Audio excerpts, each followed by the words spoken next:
I think with contact improvisation, it starts off slower. Again, this idea of starting the dialogue from ground zero, as opposed to, can you feel what I'm doing? You know, like, if you don't feel it, it's my job to better communicate that to you.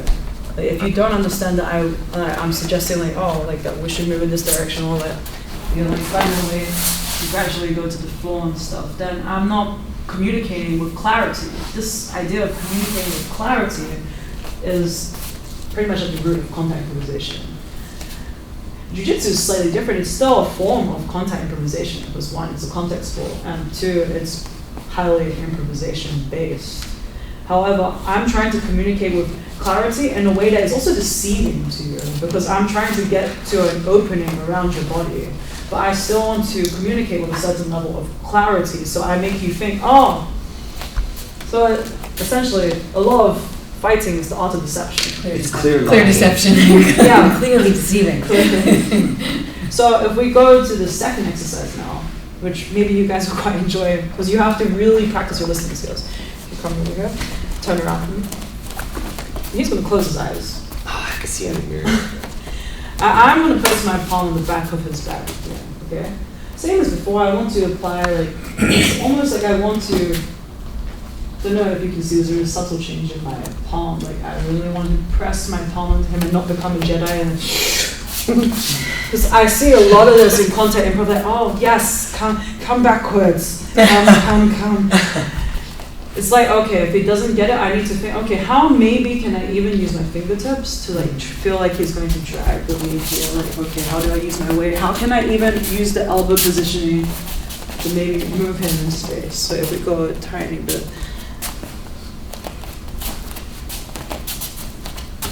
I feel like you like the bees reference from yesterday.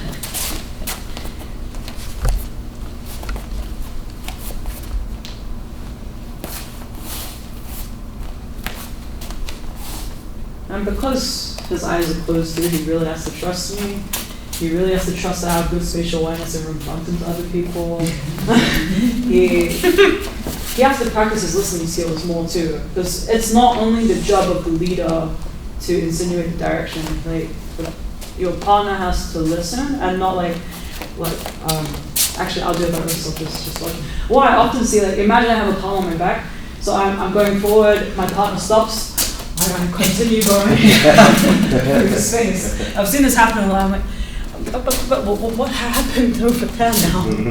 So again, this idea of being clear. It's a foreign exercise, so it's okay not to get it straight away. Like sometimes you will just walk away and it's fine, laugh about it, try again. Okay. So just starting with the eyes closed. Try it a couple of rounds, and then I want to diversify what we were doing with the hands a bit more. So the second exercise, so I'm going to propose a couple of exercises, and I'm going to give you the playground to play with it with your partner, okay? So a few of the tools.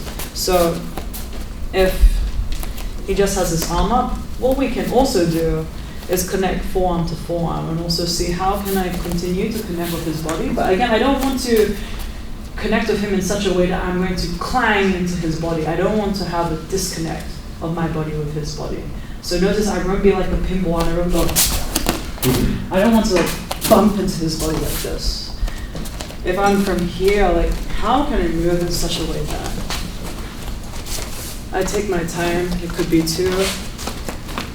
How can I stay connected with him? So sometimes we can go slow, we can go fast. Maybe we're like really one-sided, so if you read me a bit.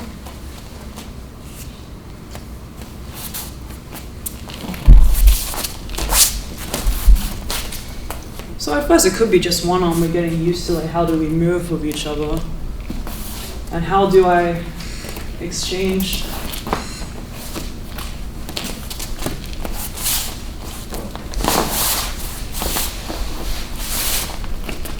So you can play with level changes. The idea is we don't want to lose this connection.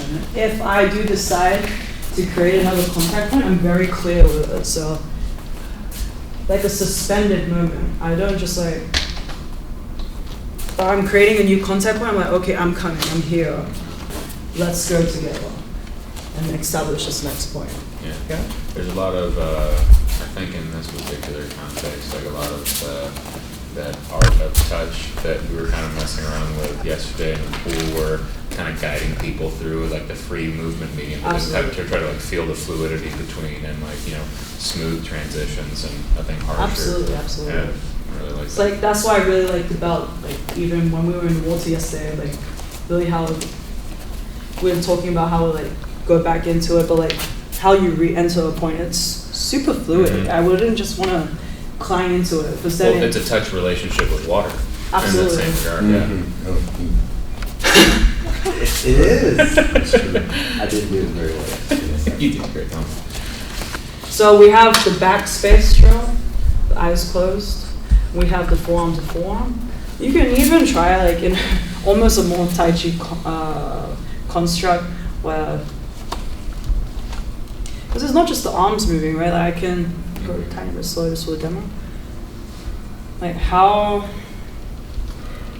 can I also use the movement of my body? Like it's not just my arms. Like I'm not just like how can I extend it to my whole body? And then again, this idea of like I try to find openings in jiu-jitsu. Like how can I move around his body and connect to the other point?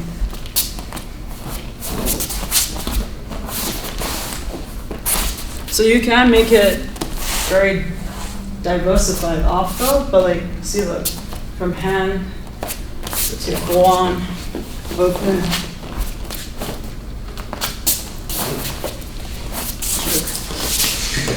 But again, for clarity's sake, first exercise, I'll turn around.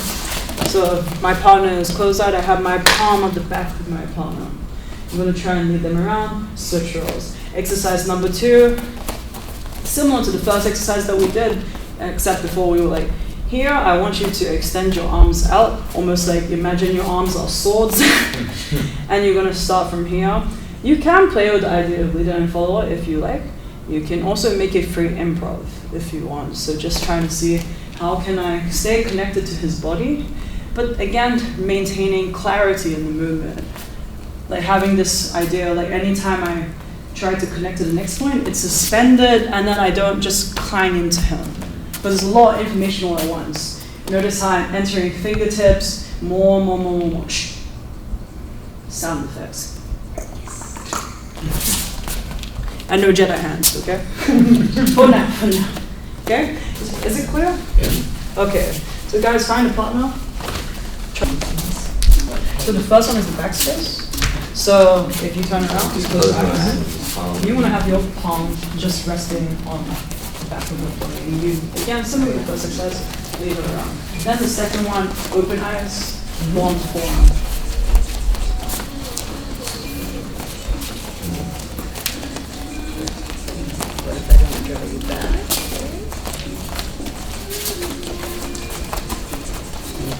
So again, remember, this is your playground. I propose the exercises, but you can play with the tools. The tools are now yours to play with. So maybe even playing with the idea of where do you try to exert pressure from your hand into your partner? Is it the base of your palm, to your fingertips, the sides of your hands?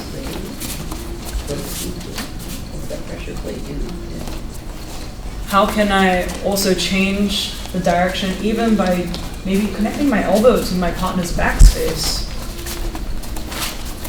Like how can I make it more clear for my partner that I want to move in a certain direction, that I want to maybe create a certain level change into the ground, or maybe even trying to really explore the playground itself, how close I am to the wall.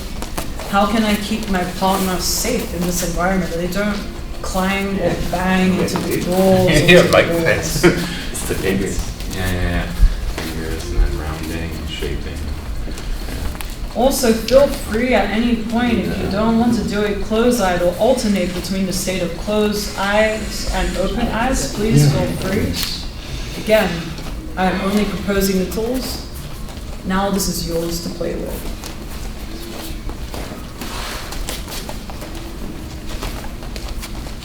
And again, if you haven't switched roles, please feel free to.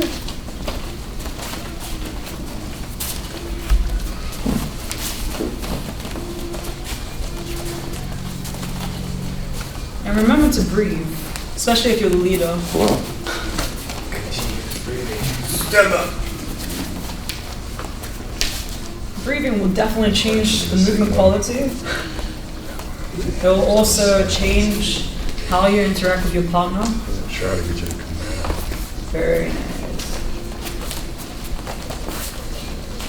Like play with how you step, perhaps, the tempo of your steps. How can I play with weight shift, even just pivoting on my foot, not necessarily having to take steps. For those of you who are on the forearm exercise, really think about how can we use this exercise in the context of jiu-jitsu too. Thinking about how I always start in my partner's frontal space. I'm always trying to look for some sort of opening between the elbow and the rib cage in the frontal orientation. How do I allow myself to find these openings? Sometimes, in order to find these openings, I need to slow down. If we're constantly going fast, how can I better find these openings? Sometimes in these collaborative exchanges, I will offer openings to my partner in order to explore around the body, to explore the possibilities of how can I find the backspace, how can I find more openings. Any observations, anything or thoughts you'd like to share about the current exercises that we've tried so far? So going through it, I'm like, I have a disconnect, which has been said to me, but I never felt it between my upper and my lower body. They're two separate things. When the hand is here, this is where my sensitivity is, right? Where I'm super soft and sensitive, and then my feet kind of follow. But as we were doing this one, something hit, I need to have my feet connect to the spot. And as soon as I did that, I caught my middle. And it was very like, okay. That's very cool. What's the difference between having the pressure here and then she went to the back? Like this felt just like, oh, that's nice. So much You know, better. absolutely. Of course, like even for me, there's certain exercises that I'm like, oh yes, let's go. And I mean, it can get very like so far when you're standing, right? The idea of jiu-jitsu, like of course, like we enter the floor space. How do you continue this exchange on the floor? Which positions would seem more relevant to jiu-jitsu? But again, just by understanding how many different ways I can roll, I can move with my partner. You've already kind of explored certain principles by yourself without even knowing it. Like this idea of having a rolling point of contact. You don't always have to reintroduce a new point of contact, right? The whole idea of this forearm exercise, I'm not going from connection to disconnect and connecting to a new spot. Sometimes it's just simply, I'm finding the spot around my elbow, if I come back with you, and then I'm just rolling. And I can walk around, I can reconnect for a different point. And see how the suspended moment can even connect with my head.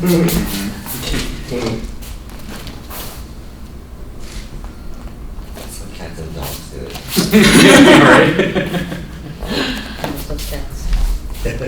But yeah, see, like this is still from a distance, right?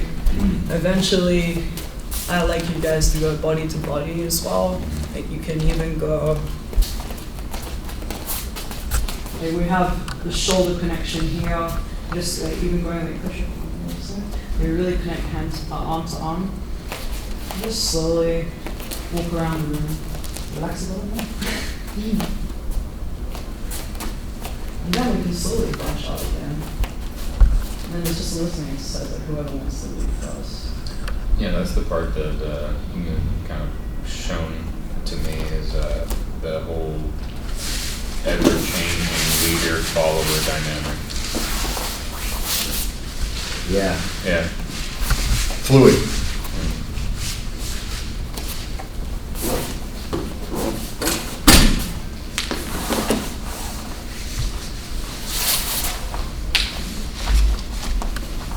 And again, now what we're going to lead into is suggesting resting positions that your partner can play with, right? Because if we're constantly in motion, sometimes it's too much information to process. Yeah. Sometimes it's okay to pause. Sometimes it's okay. I will suggest this position for you, and I'll let you move. Then I will re-emerge a few seconds later, or I'll give it a bit of time and I'll let you explore. Like for here, like, okay. Like, well, this idea of like suspending the moment or like elongating the moment, like here.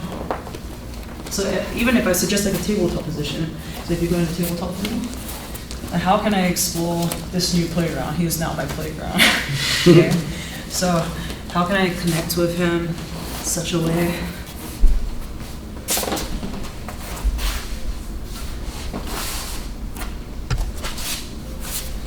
Like, how can I put weight into him? Where is he stable? Feels good. Is he stable here? Okay, he shifts back.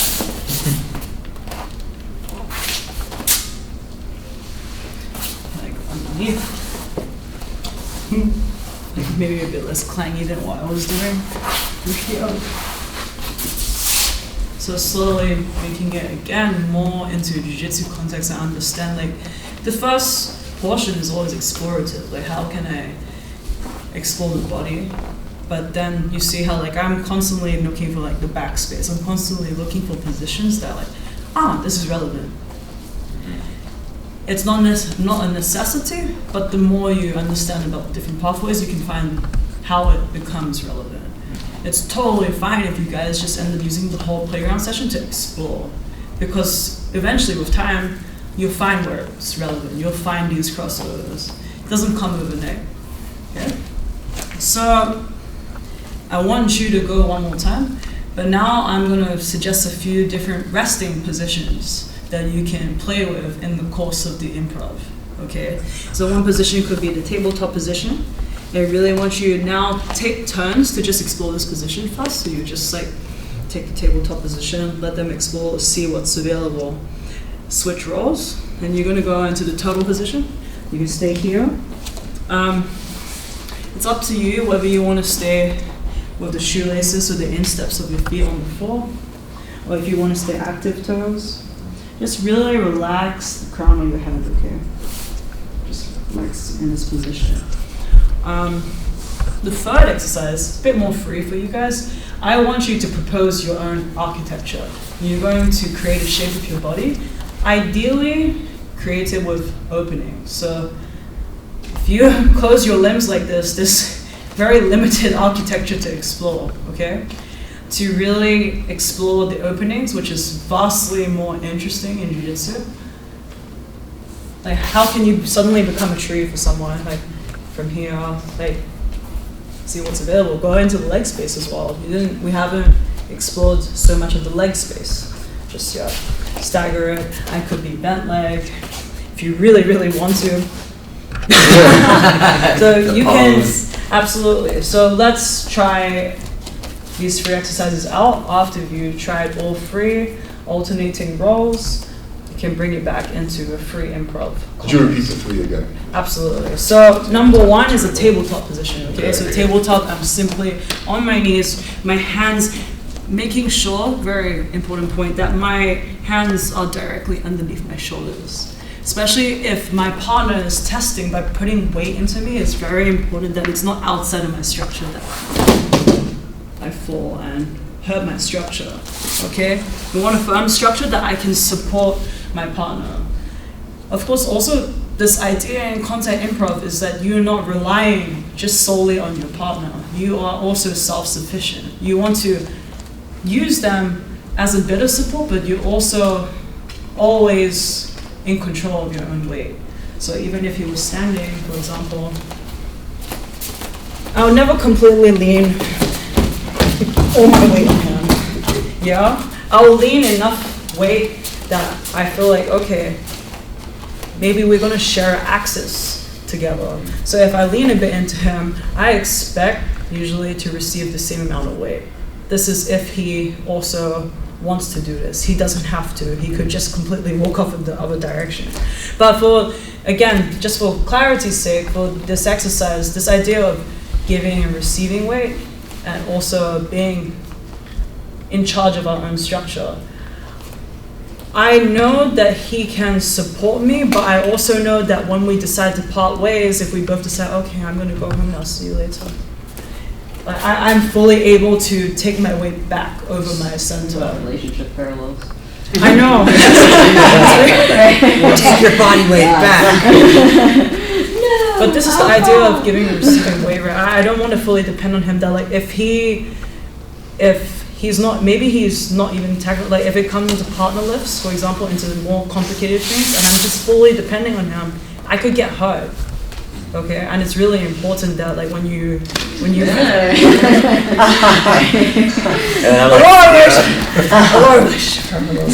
So why it's also really important to learn how to fall, but the idea is that I just want to lean enough that I know, okay, now I need to weight shift back and I'm like independent again. We are just independent bodies having a shared conversation. Okay. So number one, tabletop. Number two is the toggle position. So again, I'm on my knees, either on the insteps of my feet, or I can have active toes. Depends what is more comfortable for you and what you would like to explore. Some people don't like this position because it's maybe painful on the toes or the knees. And please do let me know if it's an uncomfortable position for you. We can modify the positions. Okay. Number three is a bit more of a free exercise. You will create your architecture. So exactly. So you're going to create a static position. Please don't think it's Gaga that I've been talking about the last couple of days. Don't keep moving with your partner. Jelly. Right? I want you to create a resting position for your partner to explore. So you can do anything. Like don't think anything is silly. Like here's okay. But you have to be able to support a little weight. I mean, if the person fails, if they fall over, that's okay. Then you recognize that and you build another structure. Like, it's more also to explore, like, how can I move around that? It's not necessarily you have to give weight into everything. Because I think the examples that I was giving is a severe, like, shared access. The main principle I want us to focus on right now is more the connection. Like how can I connect and just continue to move around the person's body and also find how I can find the openings to get to a backspace. So again, propose an architecture for me. You might want to open. Good luck holding that. Yeah, be a bit more Open open. and arm. Okay, so this is better because again, if he's very close like this, it makes it very hard to explore the architecture because I can just walk around him. The idea of having openings means that, okay, I can duck under and stuff. Parkour.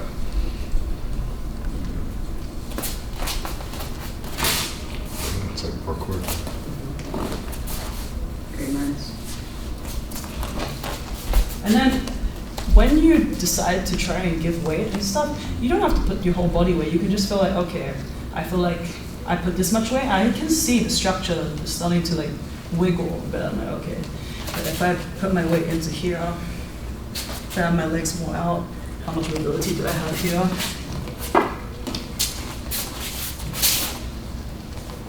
And also, if I pull on the structure, you can also play with this idea of your partner opposing it. So resist me, and how can I hang on to here? Assistant stretching. And just see all of the opportunities. So you can play with this idea of pulling, so opposing each other. And then if I push, and then you can go back to the connecting. Okay? So try these three out. See how it works.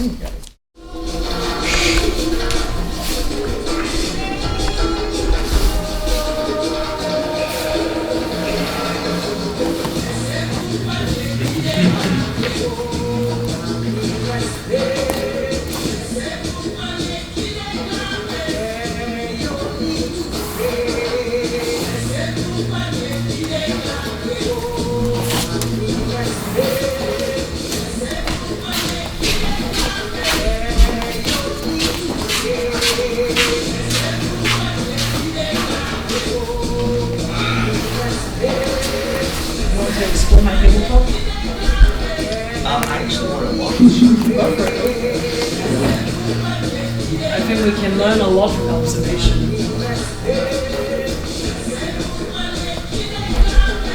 And again, at your own pace, guys, you can change through the exercises at any point, alternating roles. It's a great way to find the best tie. That's how tie it is. Well, that's just a great way to do your hip hop. So,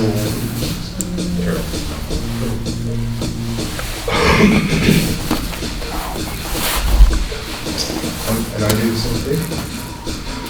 Sorry, but what do I do now? Absolutely the same thing. Same thing, just but only he's more collapsed. Explore. Explore. Yeah. Okay. Yeah. Whatever that will mean to you now. Like whatever makes you curious. Okay. There's no right or wrong in this exercise. Like you can think more broadly about the concept of how to stay connected to him, or how to, again, going from really close connection, maybe even like chest to back, back to hands to back. How can I create distance in order to increase the amount of mobility, increase the way that I can move around my partner's body?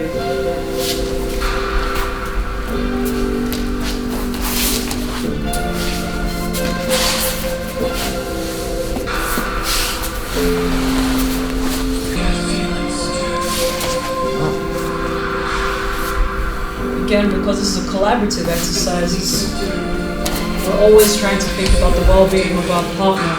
When it becomes a resisted exchange, we understand that these openings are what we would try to manipulate and more combative.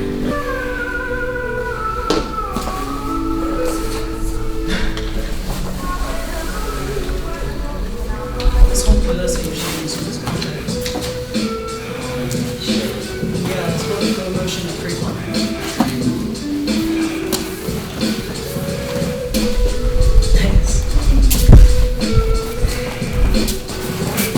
Really try and explore what are the possibilities. Like, don't be afraid to explore. It could even be that you're doing a headstand over your partner. As long as you're respectful of your partner, you're free to use each other as each other's playgrounds. Just make sure that you communicate again with clarity. Where are they strong? Where can I keep my weight more over the center?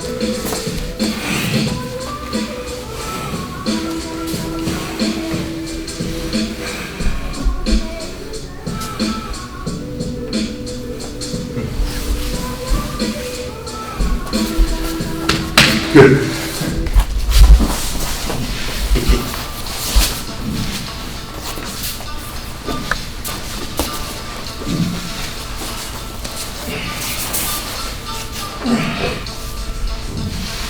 Remember, at your own pace, like try and really keep breathing constant and steady, so don't overexert yourself. That's only because I was grunting.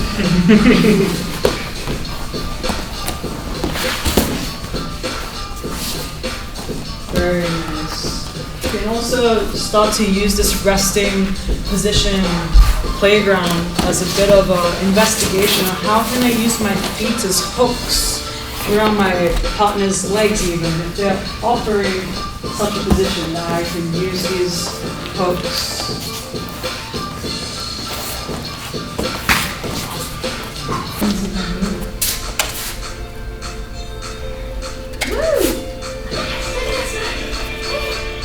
Ooh la la. Very nice. It's the back control.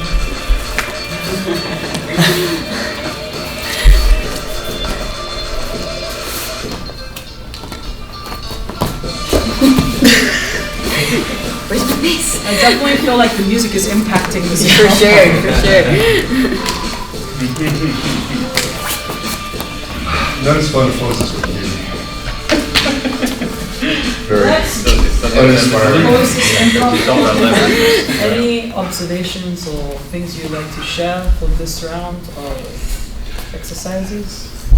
I think the communication part, right? Like, I made it very obvious what I was trying to do, and I loaded it less and less. Again, testing.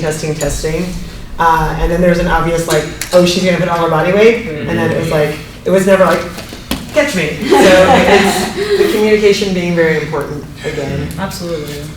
Yeah, the importance of breath as it pertains to leverage, you know, and power. You know, if you lose control of your breath, you have, you know, an inanimate torso, and if you're stiff through your torso, you're easier to move. Absolutely.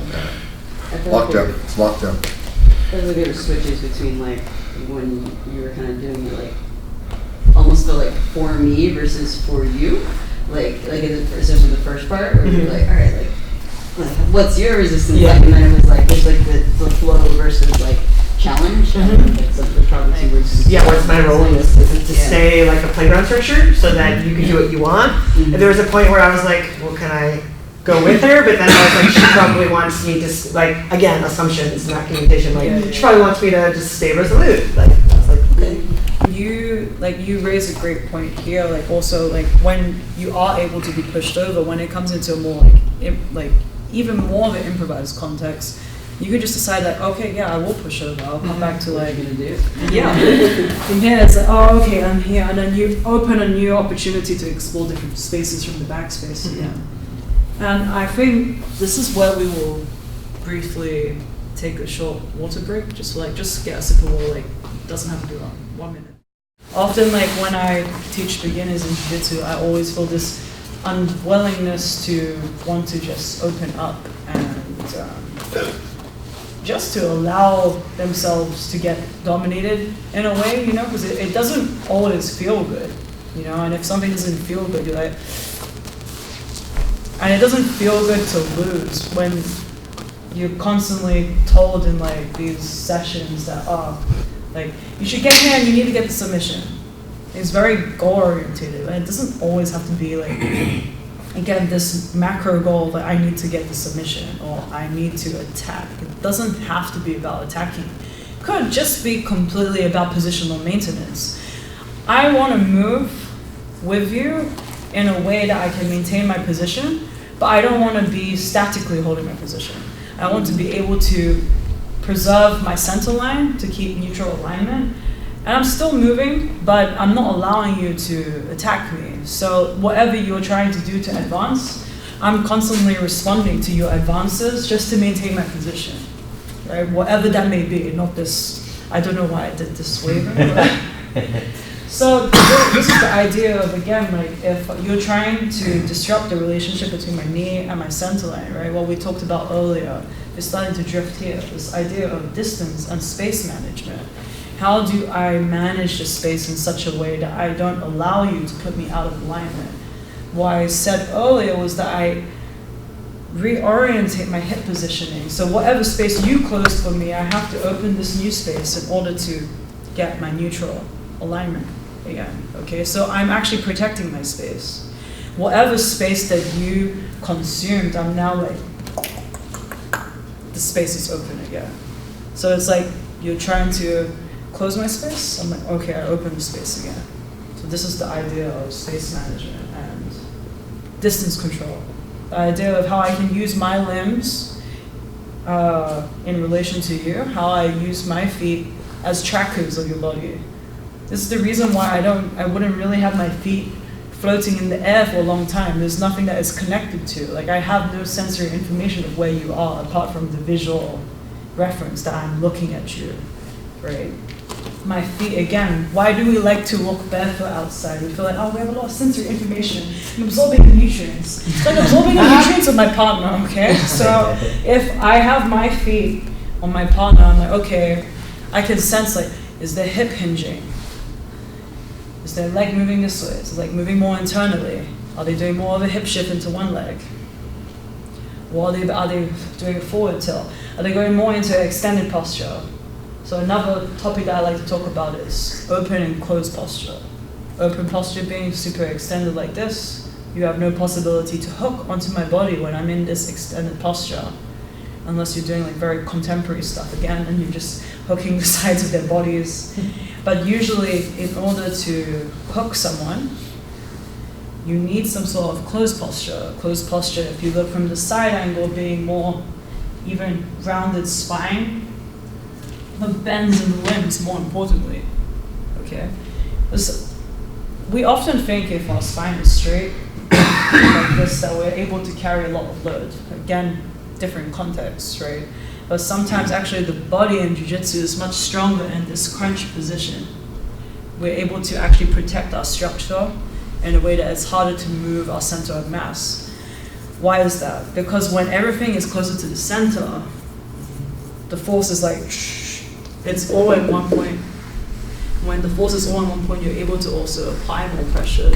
It's like harder to move.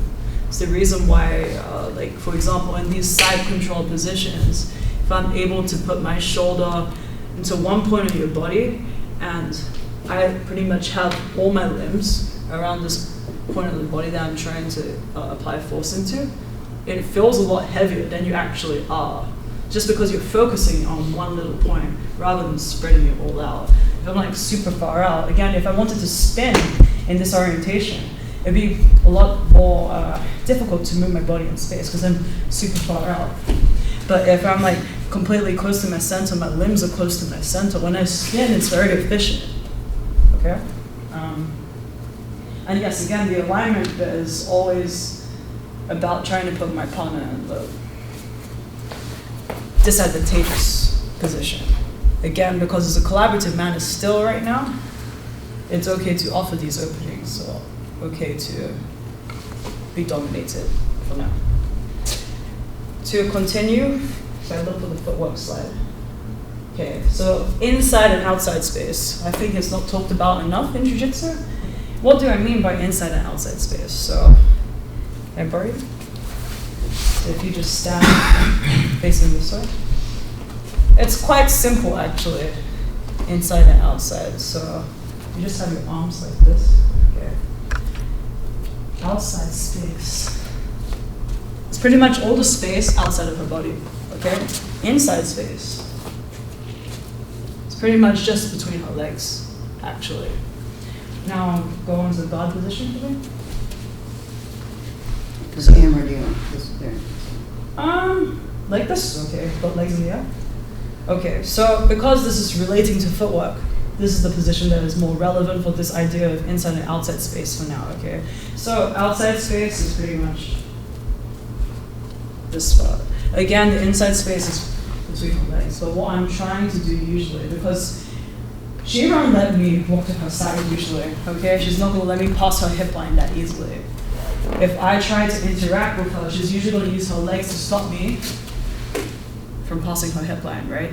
So this usually means in order for me to pass her hip line, I have to come into contact with her legs inevitably, and I have to actually use my footwork, use my leg work to enter the inside space first. But by entering the inside space, I can find my way to get back into the outside space. So it's this ebb and flow between I use the inside space to go to the outside space and vice versa sometimes too, depending on, again, what is your style of movement. I use a lot of leg entanglements and a lot of inversions that makes me ebb and flow between inside and outside. So in this way, sometimes it's not as linear as like, okay, you start from the inside and you stay to the outside. Sometimes I'm interchanging several times, just depending on which position I think, oh, okay, this is gonna be a lot easier for me to actually eventually get to this end position that I want. For example, let's say the back control position, okay? So for now, we keep it super simple. It's not super difficult for work, right? Keep your legs so high. I want you to start in like a split stance. You don't have to put your hands up, okay? Like drop this. Just relax, like you can even just let it swing a bit, but not super floppy. Give your arms a bit of purpose. Like if you want to, you can like. I like to imagine like my hands are bouncing a basketball, so I can see like how much tension there is in my partner's body as well. I can see how I step here. But what I want you to play with when you're taking the steps is to see how you can bring your partner's legs into extension. Right now she has bent legs, okay? When I put my partner's leg into extension, there's no more ability to generate power. They've reached the end range. It's like if I try to jump from my end range, can't, right? She's really strong from this bent position because the ability to jump is really great from here. So it's the same in theory for her to push me away to manage distance here. It's very good from here. But if I maneuver my legs in such a way that brings her into extension, she's no longer able to really do this. I'm able to also pin the leg in such a way now that, again, I'm limiting her. Movement restriction. Because I'm pinning one leg now, I only have one leg to deal with. I understand that now she's more vulnerable for me to pass the hip line because I'm already here. She only has her hands available as frames too. So I understand that now I'm somewhere in between this inside space and outside space. A bit of a movement purgatory, if you will. But I also have the options to create more sophisticated decisions, to go back to the inside, to go to the other side of the outside space. Again, because I have more sophisticated movement vocabulary in jiu-jitsu, I can do that. Right now, everything is new for you guys, and that's okay. Just try and understand one thing. Don't stand just like this. Start in your split stance. You can alternate from either side.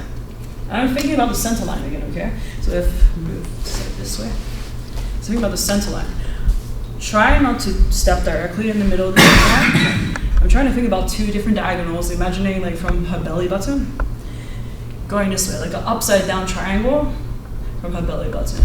So from this point, I'm always thinking that I want to step in the direction of the diagonal, okay?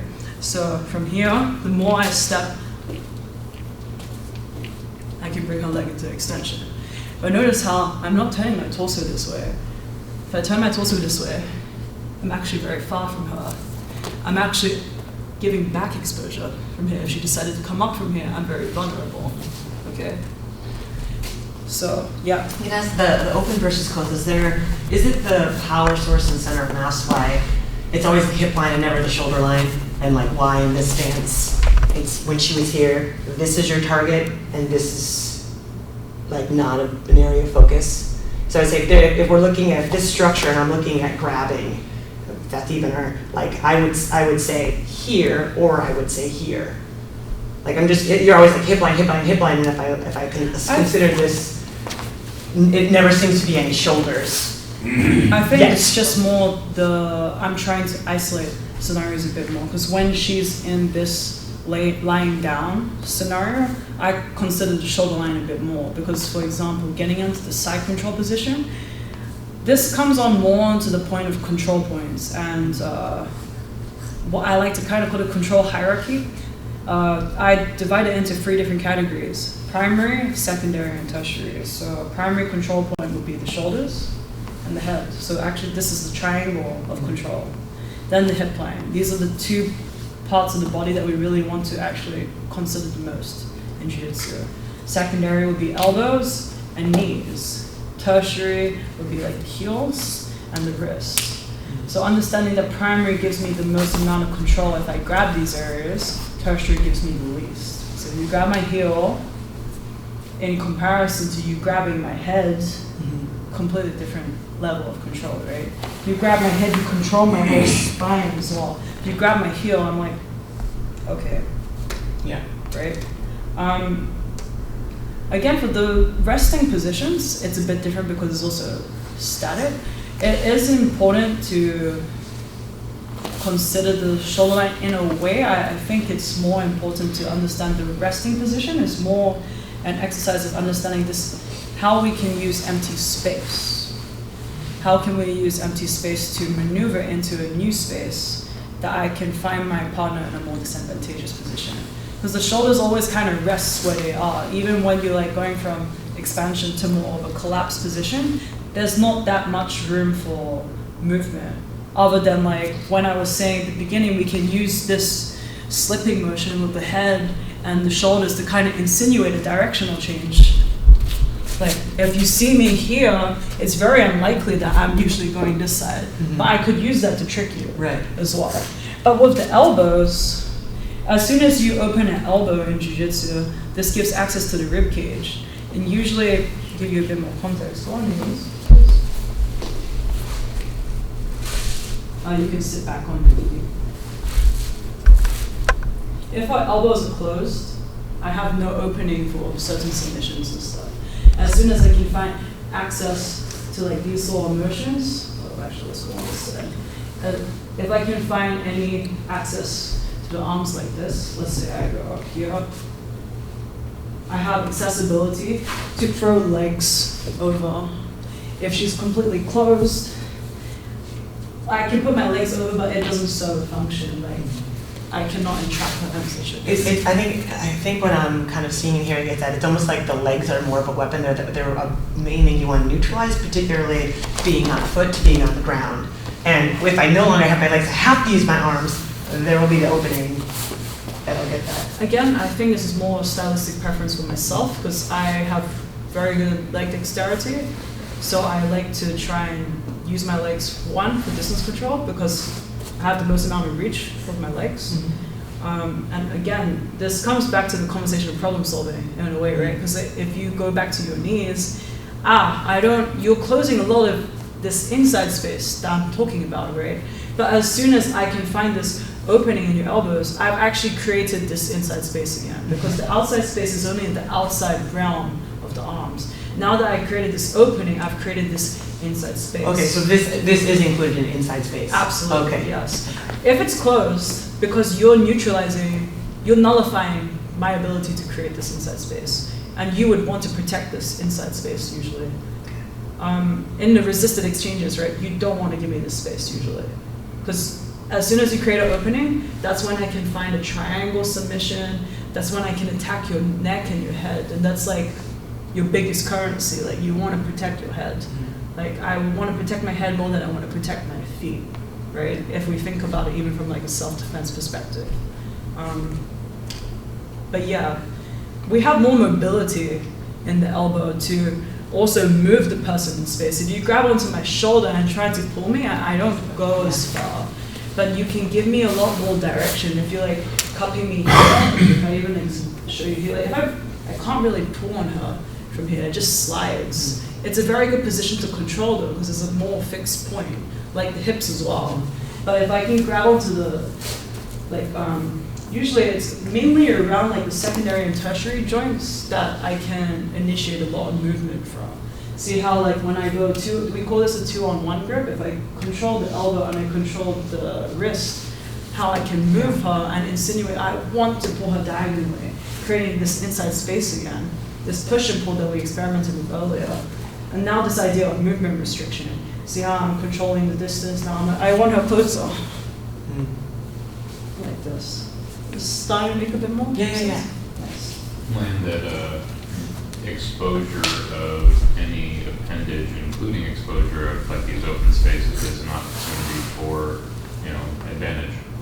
It's just so whenever you create the open space, you can take a leg and maybe do something with the leg, or you can take an arm and separate that and close and fill in the inner space to create your leverage. Absolutely. And this is why, again, like tying it back to the footwork, because I think footwork's it's important to know how to move around your partner, because if you just walk sometimes, it's hard to understand like when this idea of the weight shift and the weight distribution and how I can manipulate the center of mass in accordance with my footwork. Like how can this help me better maneuver around my partner? But if I just rewind back to the point that we were from before, so I know we have like maybe like about 30 minutes left. So again, if she has this open guard position, she usually has her legs at roughly a 90-degree angle here, just to track around my hips. I'm considering her center line. I want to think about the center point around my navel and the upside down triangle from this point. And when I step, I don't want to step completely in the center line for now. I want to try and step on either diagonal.